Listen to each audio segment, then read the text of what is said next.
A Heber City woman says she's paid the price of her crime, but yet the federal government won't budge in recognizing that. As a result, Mindy Vincent is suing the Department of Justice in an effort to gain her rights back. For every crime, there's a story, and the truth matters. Here's ABC4's senior crime and punishment correspondent Marcos Ortiz with tonight's Justice Files. Mindy Vincent was a drug addict for nearly 20 years. She was constantly in and out of trouble, but at one point a federal judge gave her a second chance, and she ran with it. But 2 decades later, that federal criminal record still follows her. It's a $498 bogus check that Mindy Vincent tries cashing at a grocery store. It's the only charge that I have that leaves me a convicted felon.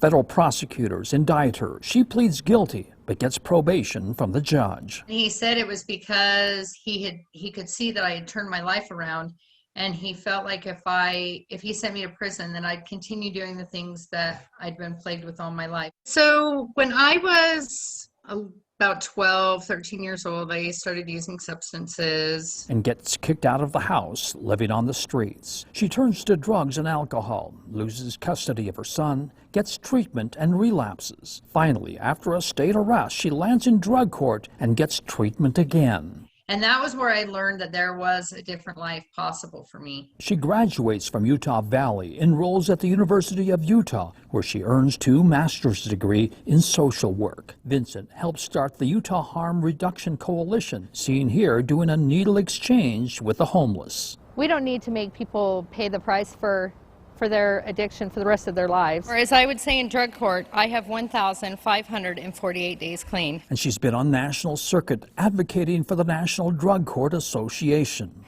Drug court changed my life. Within 6 months of starting drug court, I regained full custody of my son. My mom and me have a very special bond.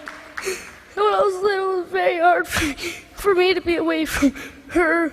In the crowd are actors Martin Sheen and Matthew Perry, a recovering addict who often refers to her son. When he saw him speak, that he knew he had to fight for people to have access to recovery in drug court. But these days, the felony for the bogus check still inhibits her life. That's why she's suing the Department of Justice to expunge it and enact change. This isn't about me. This is about so many people just like me who are inhibited in their daily life or have barriers that prevent them from living the life that they've been trying to build. That federal criminal record prevents her from getting a job, owning a gun, and applying for housing.